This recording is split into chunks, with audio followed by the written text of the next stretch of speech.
Welcome, friends, to the Someone Gets Me podcast. I am your host, Dianne Allen, and I am so delighted that you're here. This podcast was created because I believe there is a visionary leader inside each one of us who is waiting to be seen. In each episode of Someone Gets Me, you will hear useful tips from successful visionaries who will share their stories about how being seen has allowed them to take their vision out into the world with action. Welcome, everybody, to Someone Gets Me. It's Dianne here with an amazing guest. I have Jim Adams with me, and he is a cross between curious, innovative. He's a scientist, and he does all kinds of amazing things in the engineering and space world. Wait till you hear his stories.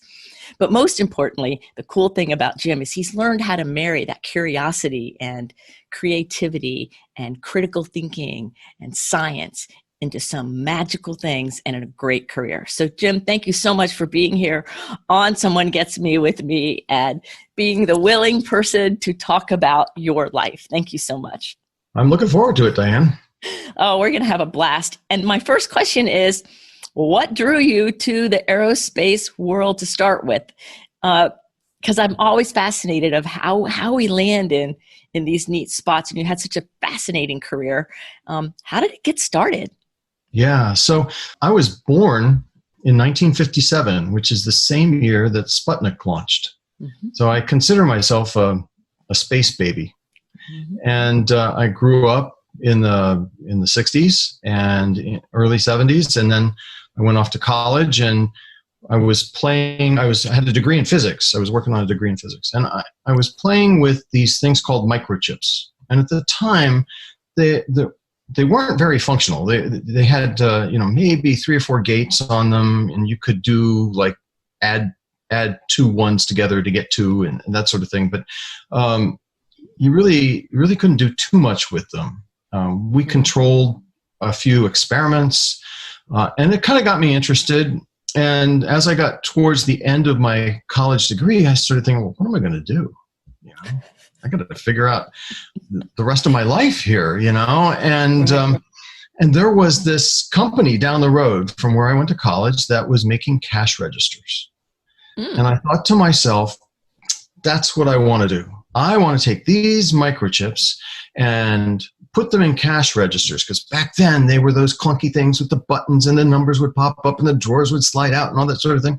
And I thought, wow, this is a vision. This is something that someday cash registers are going to be all electronic, and I want to get in on the ground floor of that. So I went down the road and I applied for a job to work for this cash register company.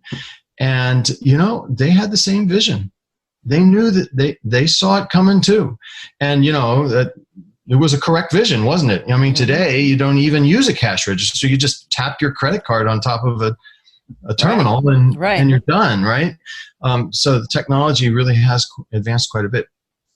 The one mistake I made was I didn't realize that this company, while they had the same vision, they were hiring electronic engineers, not physicists.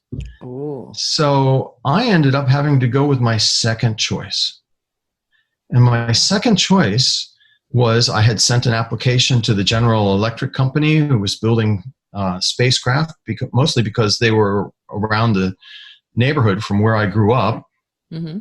And they had put an ad out for a physicist. So I sent my application in, got an interview, got a job offer, and that was pretty much how I got into aerospace. I got into aerospace building spacecraft for the General Electric company. And then, we can talk about it later, but then along the way, I got these invitations to expand my career and to go do different, really cool things. So, but that's how I got started, as a vision that didn't really pan out. Wow, that's amazing. Like, you think it's going to go one way, but it really goes over here. And it led you to some place that was probably more amazing and beautiful than cash registers in the long run. Well, yeah, I'm sure the guys that designed those cash registers had fantastic careers, you know, and but I did learn a valuable lesson, which is, you know, you need to be able to pivot because things aren't always going to go your way, right? So you need to be able to adjust and not take it personally and move on, you know? Oh, absolutely. So when, well, I don't know, this is maybe a little premature, but I have to ask it. During your career and all of your life, have you ever had a hard time with overthinking or like thinking more than you would like to, being like stuck in your head, analysis process, or have you kind of always been able to flow with your thinking? How's that been working over your lifetime? So that's a really, really good question. And, you know, believe it or not, that's the first time in all the interviews I've done that anybody's ever asked me that question. So it's very insightful. And I'll tell you what my response to that is that when I was at NASA and I was preparing for some management classes, I had to take this personality type inventory. It's called the Myers-Briggs personality type inventory. It's used extensively. It's been around since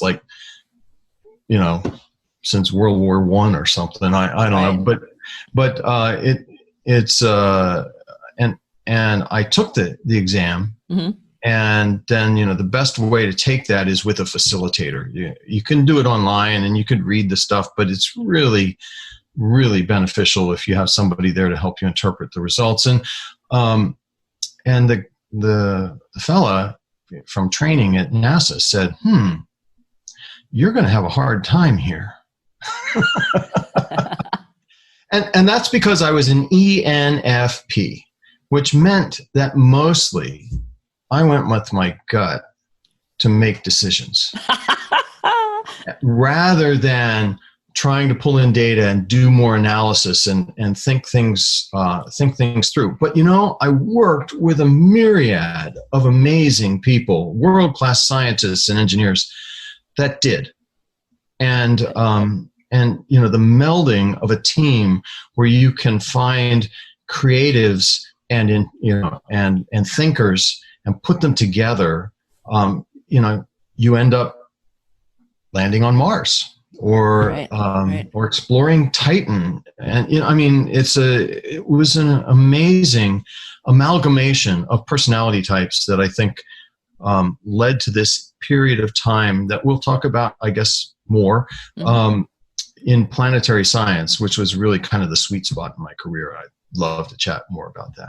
Oh, that's amazing. I'm an INFP. And in college, I studied more science than anything else. I'm a science geek. I love neuroscience and physics and all of that. And so I'm like, and I'm really creative and I can be that other part too. And so when you're saying that, I'm like, of course, I understand. Yeah. But I think it's using our gut, though, sometimes that allows us to have an edge, so to speak. Because when we're paying attention to our gut and we're well educated and we know how to think in whatever the discipline is, I think that that's a really nice combination. And then you add in a team that complements it. That's perfect. So did the guy who told you that you weren't going to make it very good at NASA learn to realize that wasn't true? Well, he didn't actually tell me I wasn't going to make it. He said I was going to have a hard time then I needed to be prepared. Right. And he and I have stayed friends over the years, and our careers kind of paralleled each other as we moved up, and we would come back together and work on short projects together and that sort of thing. It was a great working relationship. I love it. I love it. So what was the hardest part of working at NASA for you, the most difficult? Yeah, you know, I would like to say that the hardest part was the math, you know, making sure that the spacecraft actually got to Mars, you know, because NASA did have a spacecraft that missed Mars because guys didn't convert kilometers to miles or something like that. It was before I was there. I would like to say that because it is complex, and it is an amazing feat of engineering when you can get to Mars or really any other destination in our solar system. But I think the most difficult part especially at NASA, was the interpersonal relationships and guiding a team through all of that, especially because most of the really bright engineers and scientists are introverted thinkers, Yes. and so oftentimes they don't even want to speak until they know that they've got the entire solution figured out in their mind, right? Whereas creatives, management, they like to be informed along the way. They like to participate, and so I think the biggest challenge was working with people, and it's a learned skill. It's not a thing that you're born with. You have to just get out there and do it, and make a few mistakes, and then do it again, and then make another mistake, and then do it again. So, yes, that's so true. Sometimes I think that, especially with people, with the atypical brain development of a very smart, gifted person, usually the last thing to develop is the interpersonal skills and the human communication and contact and things. And you add to that being in the science world or the engineering world, or where there's a lot of thinking being highly reinforced, it would make sense that it would be a little tricky to navigate them. So what was one of the fun things you used to do to help engage your people, all your introverted people? How did you, what was something fun you did to help engage them? Well, it's interesting because, you don't get it right all the time. Right. And I thought, well, here's a milestone. It wasn't a rocket launch or anything huge, but let's have a party, right?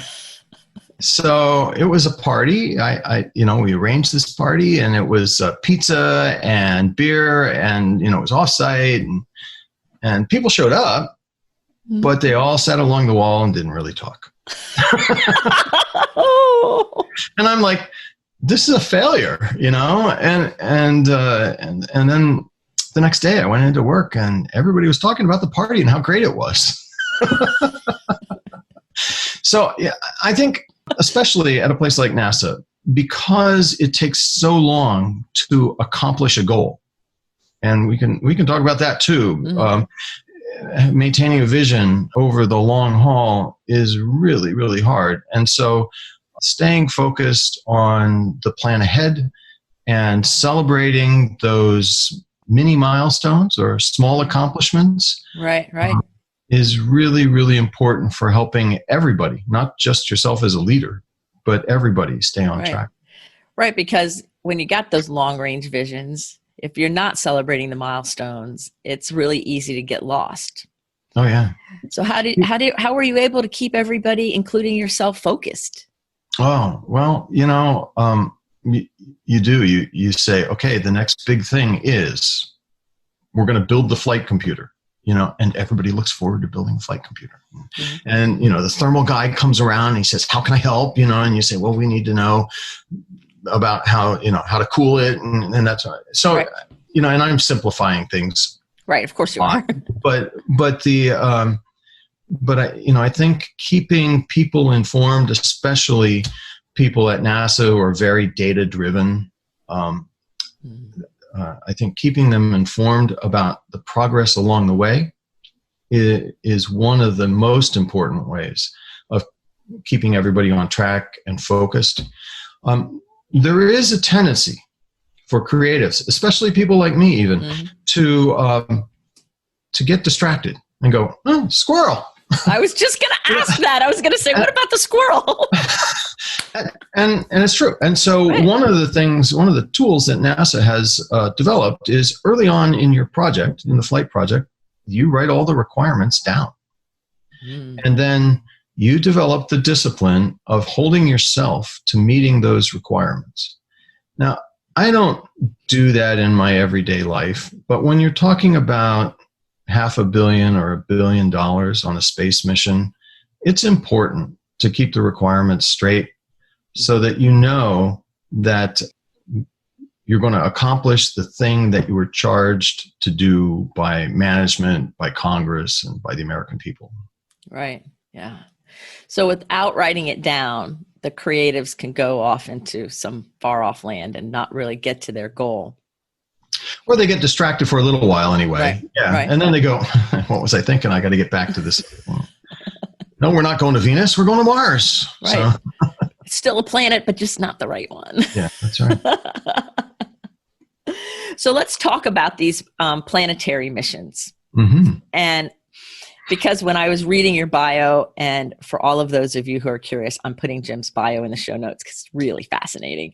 And I love the planetary work. And we were born in the same year. And I remember the space, whole space programs and things like that growing up, because I've always been fascinated by it and celebrating along with everybody. And while I'm out doing my work with people. And so I love the planetary programs, but I don't know a whole lot about them in this sense, from anything other than, oh, wow, that's really cool. So yeah. I know that was important in your career to you. So tell us a little bit about that. Like, how is it important? What did you dig about it? Because you're like a cool creative guy. So what did you dig about it? Right. So it's interesting, when you start, first off, I worked for General Electric for 10 years, and that's where I learned the engineering skills that I needed in order to know how to put a spacecraft together, how to develop it, make sure that it was going to do the things that you asked it to do. Then one day, I was having lunch with a customer who was NASA, and we were working on designing one of the precursors to the International Space Station. Mm-hmm. And he said, you really should be working for the agency. And I thought, well, okay, I'd think about that. And within about a month, some other things had happened. There was a time of a lot of mergers going on and that sort of thing. So I jumped to NASA at that invitation. And while at NASA, then that's where I sharpened my management skills. And it was on the International Space Station, robotics, it was solar physics missions and earth science missions, and learning how to do acquisitions the government way, and which is total bureaucracy, but it's necessary. And one day after I had finished this pair of spacecraft that were to look at the sun in 3D. So it's, you get the binocular vision like we have with our eyes, only right. You put them in space, and you get this opportunity to look at solar flares and coronal mass ejections and everything else going on in the sun in 3D. And it was remarkable. I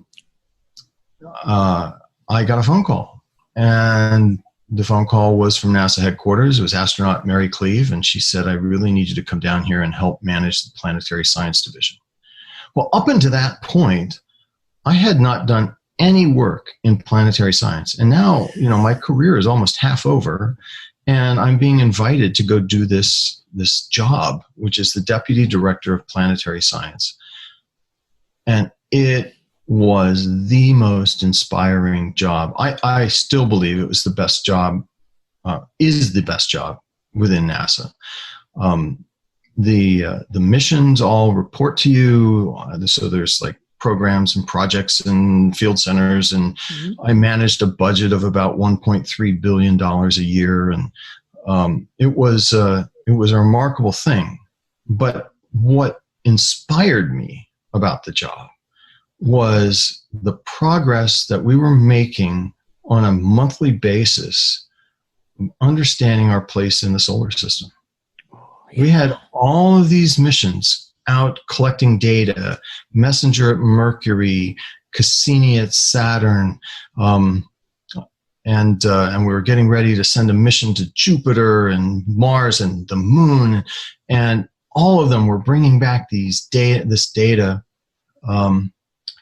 that helped. That we were rewriting textbooks in that same time frame, and it just was a remarkable time. And it was not uncommon, because of the level we were at within NASA, right, that some of our weekly findings would end up on the desk of the President of the United States. And It was just really heady stuff for a guy who had wanted to design cash registers. Right. And now I have totally forgotten what your question was, but you just got me so revved up about. Well, that's what I was asking you about, the planetary part of it, and like because it sounds fascinating, and you just made it even more fascinating. Yeah. And, let's talk about vision for a minute or two.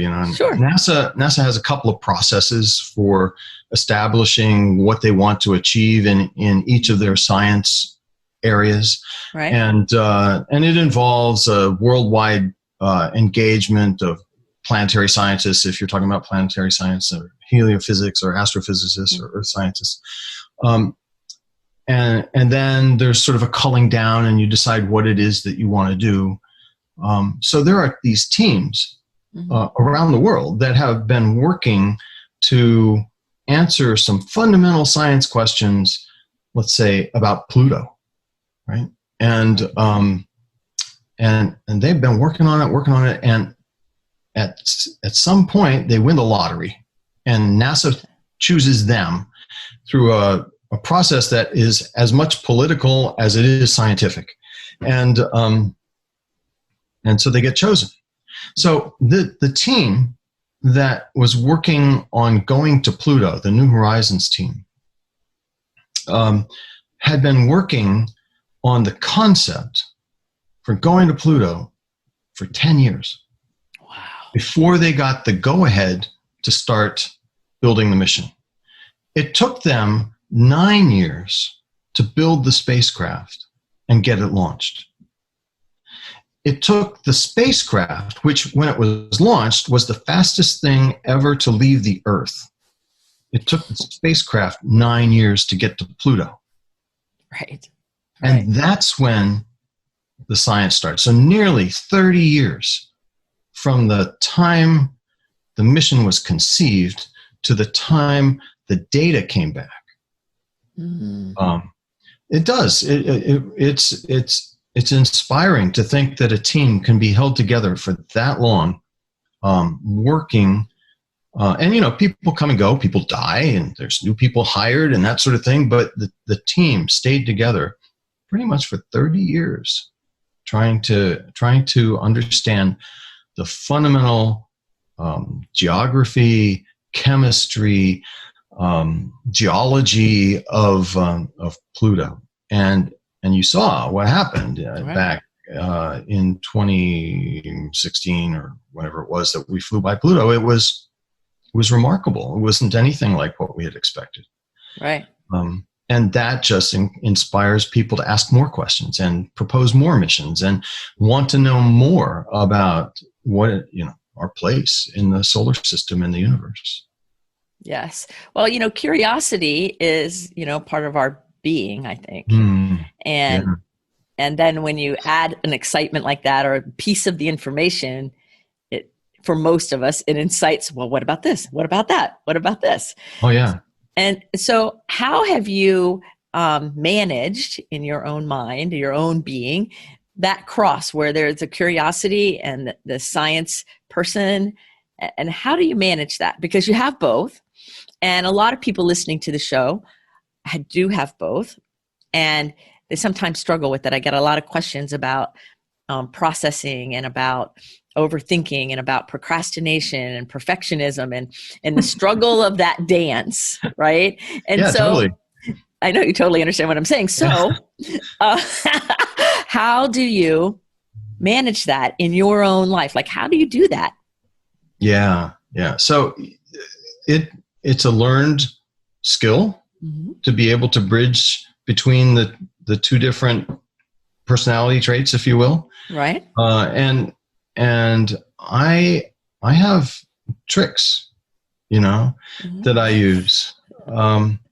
One is, this is a pretty simple thing actually, but you're sitting in a meeting.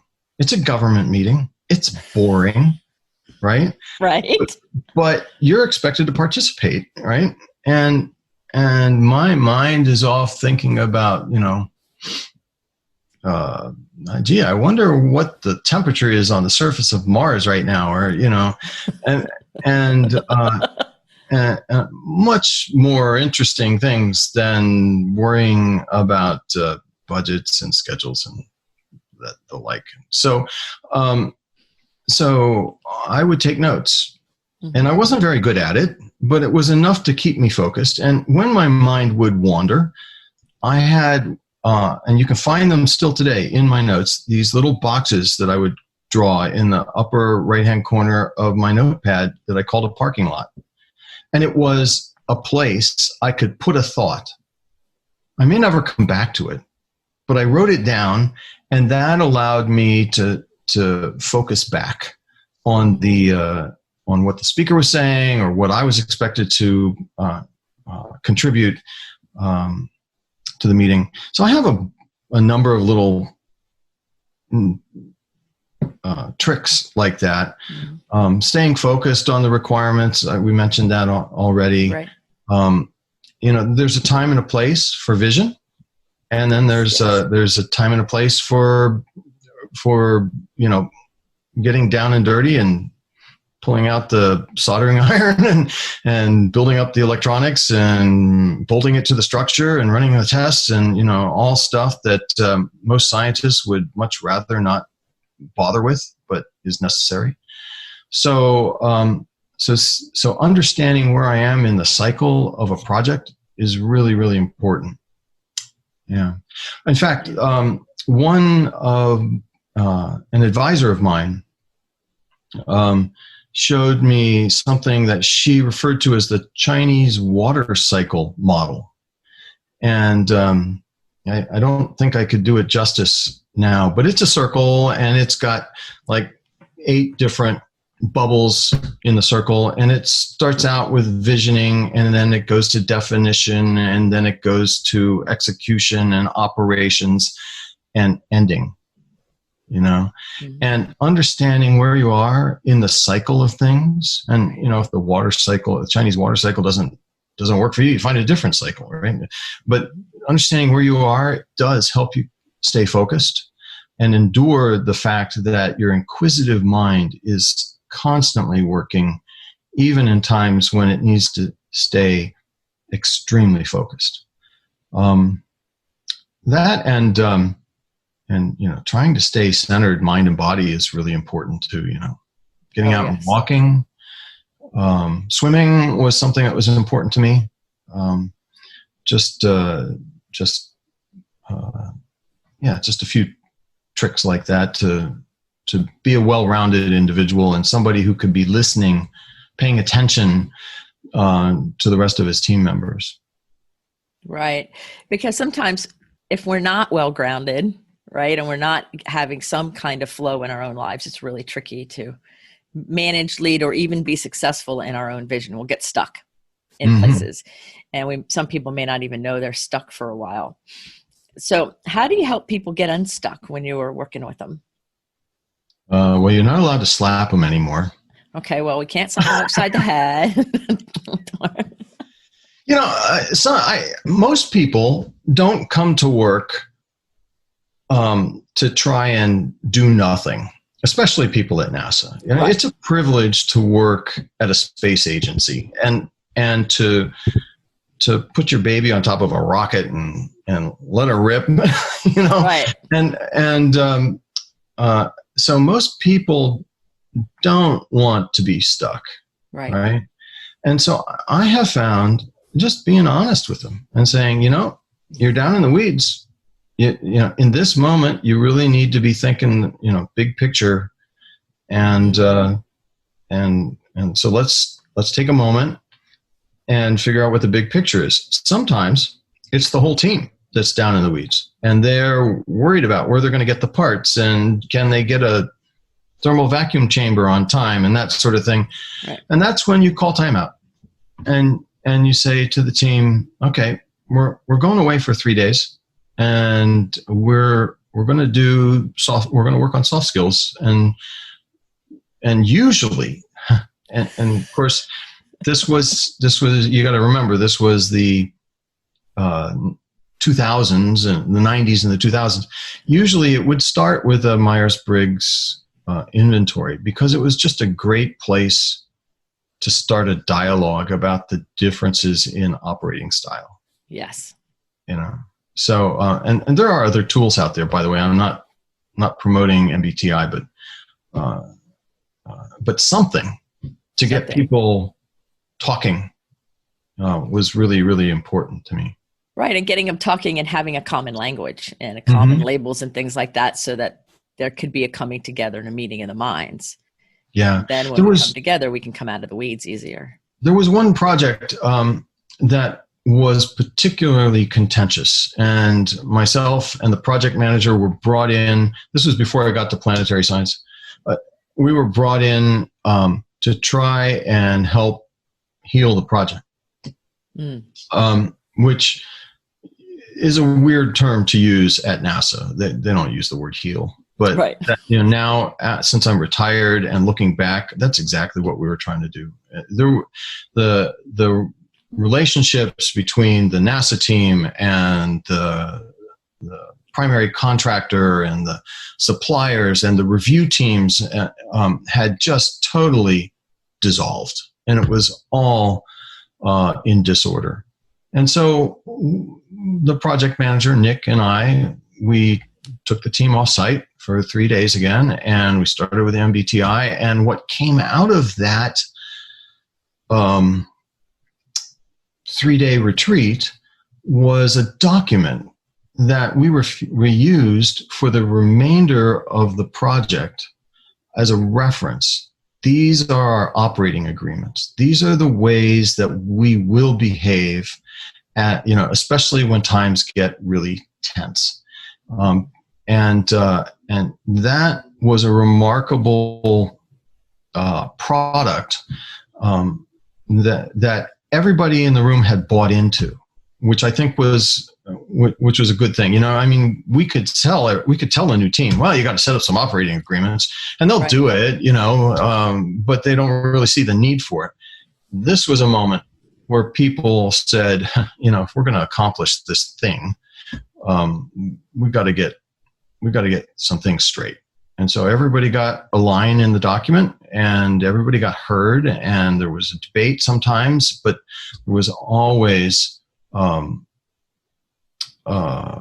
tracks to run on as we moved forward in building up this mission. Oh, that's great. And then everybody could heal the situation, and then it could move forward successfully, because absolutely, essentially all the obstacles and things were either taken care of, or there was a way to take care of them when they showed back up. Correct. Yeah, that's a great way to do it. So what is it that you love to do for fun? In time of COVID? Well, we could do a pre-COVID and a post-COVID. This is Ming. Meet Ming. I'm nursing Ming back to health. That's I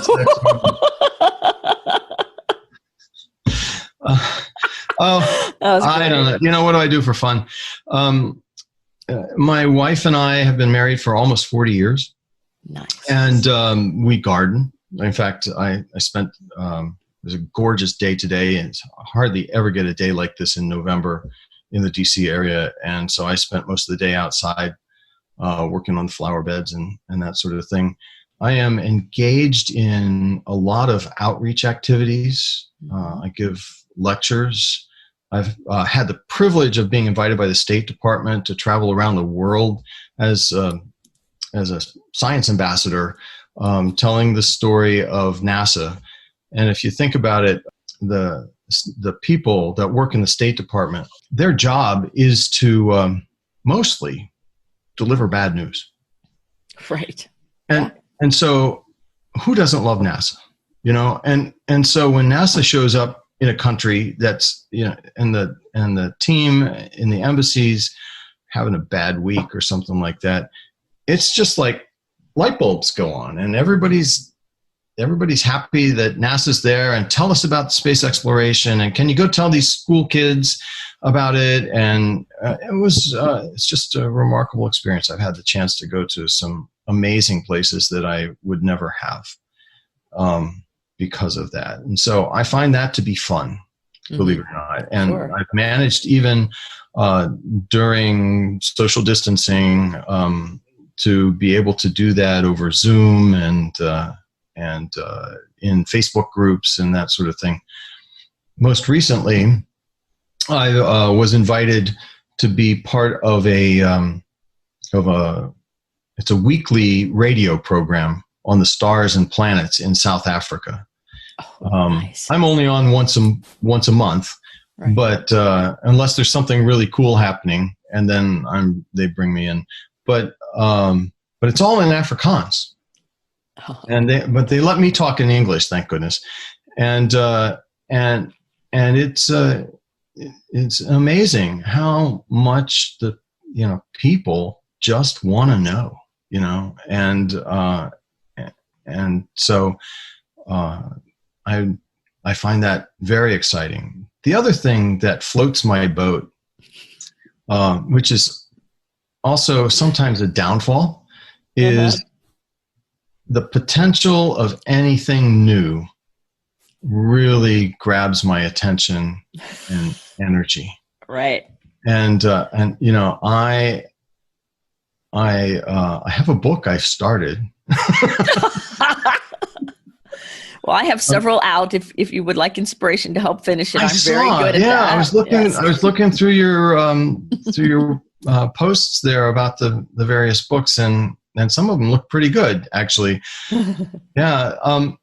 So I thought it would be really cool to put together a compendium of the stories I've told around the world, and everything from how does a toilet flush in space to how do you land on Mars, right. Everything. And so I started that, and of course immediately life got in the way. I've got about 4 chapters of 20 written, but so I'm in the operations phase. I need to I need to just buckle down and just do it. But yeah, so those are a few things. I garden, I do public speaking, and I'm working on a book.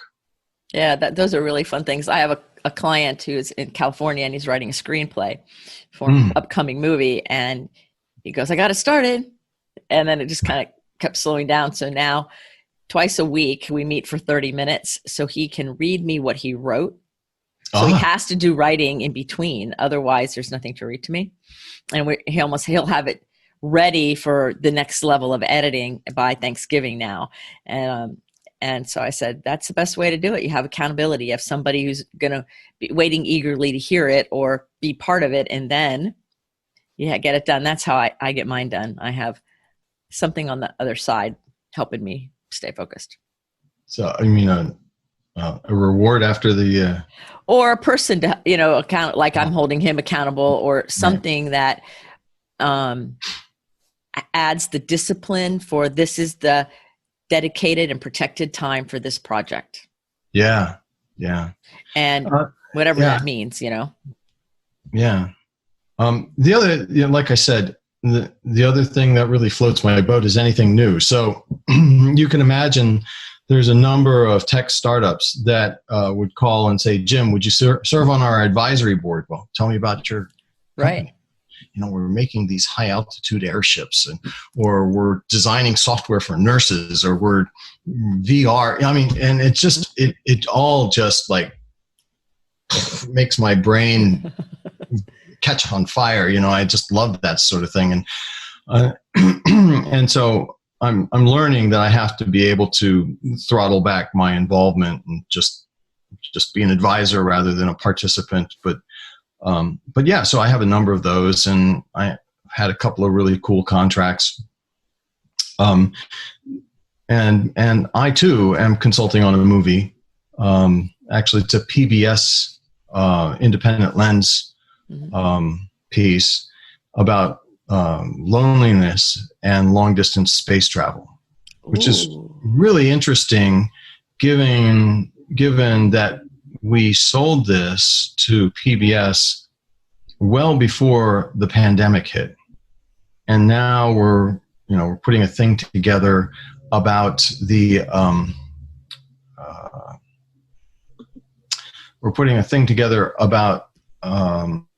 loneliness, and isolation. And so it's just very timely. And I'm really proud to be part of the team of that. Oh, that's brilliant. My second book is called The Loneliness Cure. Oh, yes, I saw that. I did see that. It's a big topic, and it's an increased one now, obviously, for lots of reasons. So on all the different companies that have called you to help them out or be their advisor, are there some that you'd like to share about that you find that are particularly like, wow, I can't believe they're calling me. This is like so fun, or a new thing that just really, lit you up, so to speak? Well, I have an immense amount of gratitude for anybody who calls me, and right. It's just because it represents something brand new. It's just, for me, it's an amazing thing. I had a contract. I can't tell you what it was to do, but it was with Louis Vuitton. And, wow. and, you could just sort of let your imagination run wild. What would a space geek be doing working with Louis Vuitton? And it was amazing. The vision that these people have and how they go about accomplishing it. In the end, the NASA vision cycle takes far too long for the commercial vision cycle, and so it didn't actually fully come together, but it was a neat road to travel down for a little while. I have a contract in Sweden with a company. It's just a few hours a month, but it's fun. That runs a music archive for YouTube creators, and so that's kind of fun. They want to start well, I'm not supposed to say. Maybe you cut that piece out. But yeah, the music archive in Sweden is just really kind of cool. Yeah, that's amazing. And so I think a lot of times people don't really realize the interdisciplinary options and opportunities in the thinking. A space geek talking to Louis Vuitton and a music archive and this over here and that over there, that all does really, everything affects everything. Everything works together in interesting ways when we open our mind to it. And so that's why I wanted you to say some of the different things, because most people say, well, space is space. Well, that's true. And there's all these other things that can get you really excited. And it's the same. Every dollar we spend on a space mission stays on Earth and drives a space economy that then creates intellectual property and technology and methods that can be used in many, many other ways. Right. So one of my favorite is, whale sharks are these enormous beasts. Some of them get to be 10, 15 meters long, and they're spotted. They're dark skinned and they have these white dots all over them. And the pattern of the dots is very much like a fingerprint. Well, there were some guys at a conference that met some NASA dudes, and they said, if we use the pointing algorithm for the Hubble Space Telescope, we might be able to uniquely identify whale sharks. And it worked. So now when they're trying to identify a whale shark, which it's not an endangered species, but it's a threatened species, a diver just needs to take a picture. And they don't have to tag the animal or anything. And it can be done from almost any angle.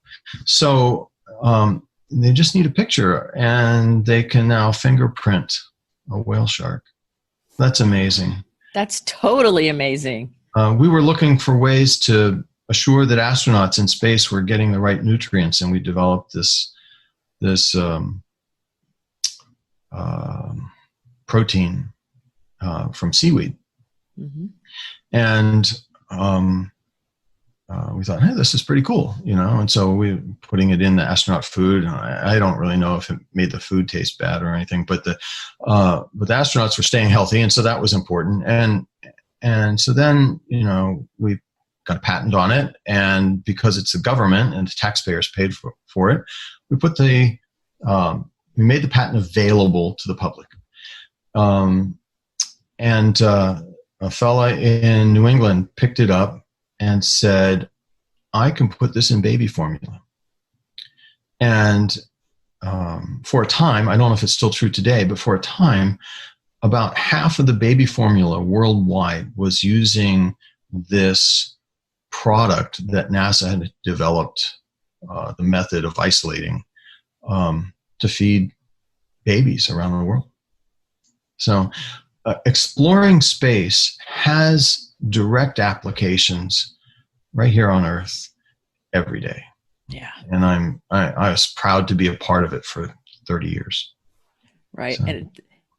And I'm glad you said that in that nice, clean, concise way, because so many people, I think, don't necessarily understand or know or think that. Mm-hmm. You know, they think space is in space and then that's it. And there's so much more happening. So Dianne, I really think, and you kind of tagged it too earlier, it's important to stay open to options, not just pivot when something goes wrong, right. but to stay open to options. Right. And so, whenever you try and overcome an obstacle, right. accomplish a great thing, or do something that's really, really hard, you're going to run into speed bumps and potholes and small failures along the way. Those are opportunities, I should say. They are. To find solutions, not only to your problem, but solutions to problems that you may not even know exist yet. You know, when the guys were designing the Hubble Space Telescope, pointing out, they didn't know anything about whale sharks. You know, nor were they thinking about whale sharks when they were designing that. No, they were following the requirements, as we talked about earlier, about right. We want to get the Hubble pointed at the stars, right? And so, I think it's important to stay open to options and to share and to encourage creative people to tap into their creative side. And actually, I say creative people. We should really encourage everybody to tap into their creative side. Right, absolutely. I just want to shift gears just a minute here, because I would like you to speak to the parents of young people or the young people. And what I would like you to share about is some encouraging words maybe, or support for their science exploration. Like I have a 15-year-old that I'm working with who is a thespian, but he also really cares about science and the stars and things. And so I'm doing a lot of work with the parents to say it's a yes and support all of it, and then see where it goes. And there's a lot of people who aren't really, I think they sometimes need that permission in an odd kind of way from somebody outside of them to go for it. And so what would you say to that young person listening to us right now, or the parent of a young person who might be listening and going, oh, that's my kid? Yeah. What would you say to them? Nurture it. Nurture it. Yeah. I would say, if they express an interest in building model airplanes, then get them a model airplane kit. If they're interested in flying kites, then go fly a kite. I think it's important to find ways to nurture an interest, and not become so narrowly focused that, when you're in elementary school, you're defining the rest of your life by saying, well, I'm going to be this. I'm going to be a clerk at the local grocery store. Right. Probably not, Einstein was a clerk in a patent agency, a patent office, And so I think it's important to recognize the things that interest the next generation and encourage them. The other thing that I often tell people, and they kind of don't really want to hear it, is the arts. I think the arts are incredibly important for science and technology. And the logic kind of goes like this, the arts inspire an entire generation.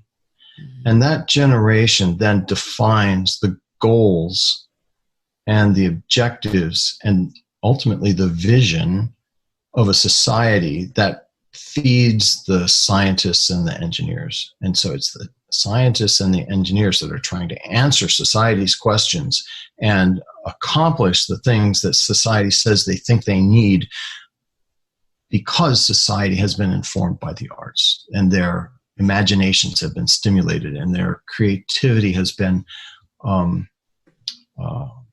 developed.